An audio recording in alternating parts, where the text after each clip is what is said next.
मैं नरेंद्र मोदी को चैलेंज कर रहा हूं और आपके सामने अब जो बोल रहा हूं आप जरा इसको गहराई से सुनिए।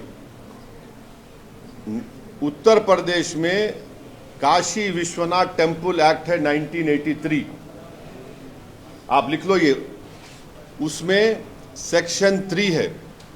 सेक्शन 3 ये बोलता है कि no person unless he is a Hindu by religion be eligible for being or continuing as a member of the board or executive committee or chief executive or as an employee।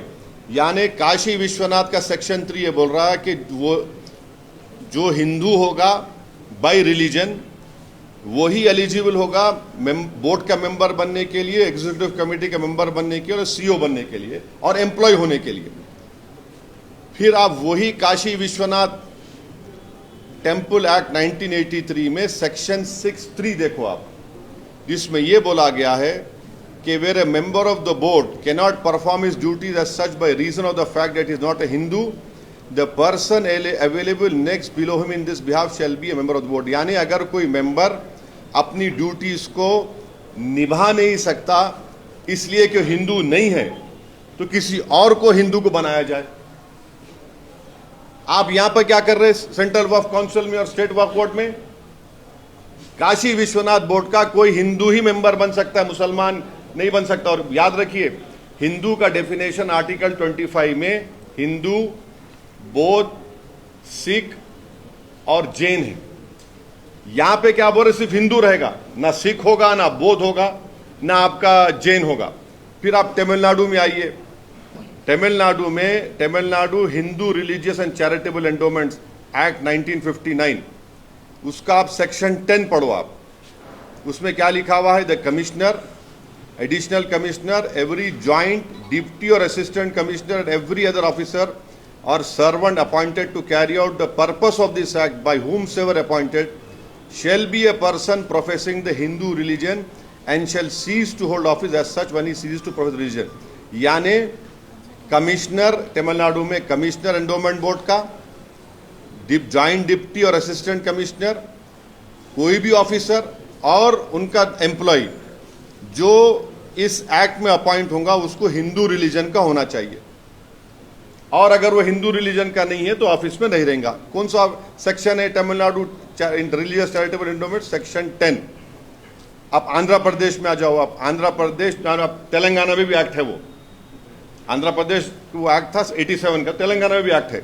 Andhra Pradesh charitable Hindu religious institution endowment act 1987, वो section 3(2) क्या बोलता है, additional commissioner, additional commissioner, every regional joint commissioner, deputy commissioner, assistant commissioner appointed under subsection 1 exercising the powers and performing the functions aforesaid in respect of religious institution endowment shall be a person। shall, देखिए जब लफ्ज shall आता ना law में तो mandatory हो जाता। shall और मे में फर्क है। मे में माने दोनों भी हो सकते, shall में फर्क। ये shall वर्ड आया तो सिर्फ वही हिंदू माने वही मैंडेटरी हिंदू होना। shall be a person professing Hindu religion and shall cease to exercise his powers and these functions when he ceases to profess the religion। यानी आपको हिंदू होना जरूरी है, अगर आप नहीं है तो मेंबर निकलते। अब कर्नाटका में आइए आप, Karnataka Hindu religious institution and charitable endowments 1997, section 7 पढ़ो आप। उसमें क्या हो रहा, commissioner, deputy commissioner, assistant commissioner, every other officer और सर्वेंट यानी एम्प्लॉय भी, ऑफिसर भी, appointed to carry out the purpose of this act by whomsoever appointed shall be a person professing Hindu religion and shall cease to hold office as in such when he ceases to profess religion। ये वही है। फिर आप ओडिशा को जाइए, Odisha Hindu religious endowment act 1951, उसमें section 5 पढ़ो आप। उसमें वही लिखा हुआ है कि the state government may by notification appoint a person who professes the Hindu religion as a member of either judicial, administrative service, retired member thereof to be commissioner of endowments, and they may further appoint such number of deputy commissioner, assistant commissioner as they think fit। फिर उसमें ये बोल रहे अगर कोई Hindu religion नहीं है उसको ऑफिस सीज कर देना। हमारा क्वेश्चन ये है, मैं आपको 5-6 स्टेट्स की मिसाल दिया। अब 95 के एक्ट में जो अभी एक्ट है इसमें क्या है, सेक्शन 9 जो वक्फ काउंसिल का है, ये पूरे के पूरे मुसलमान है 95 के एक्ट में। अब 2024 में गवर्नमेंट क्या बोल रही है कि 2 members under this section shall be non Muslim, माने 2 मेंबर कम से कम मस्ट है आपको नॉन मुस्लिम बनाना। ये वायलेट करता आर्टिकल 15, 25, 26, 29 कॉन्स्टिट्यूशन। डिस्क्रिमिनेशन है, ये कंप्लीट डिस्क्रिमिनेशन है। अब आप आ जाइए स्टेट वक्फ बोर्ड पे, 90 जो स्टेट वक्फ बोर्ड सेक्शन 14 है 1995, जिसमें पूरे मेंबर मुस्लिम हो सकते, पूरे मेंबर मुस्लिम होते। अभी अब इन्होंने क्या कर दिए, यहां पर क्या कर दिए, खाली 4 कर दिया स्टेट वक्फ बोर्ड में।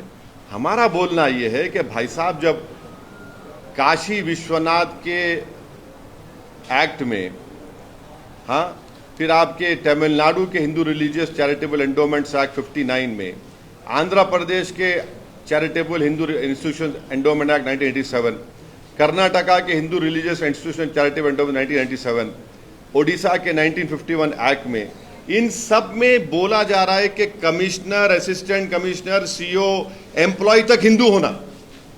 आप क्यों हमारे पीछे पड़े हुए वक्फ बोर्ड के? अब ये बताओ आप, ये नाइंसाफी नहीं है तो क्या है?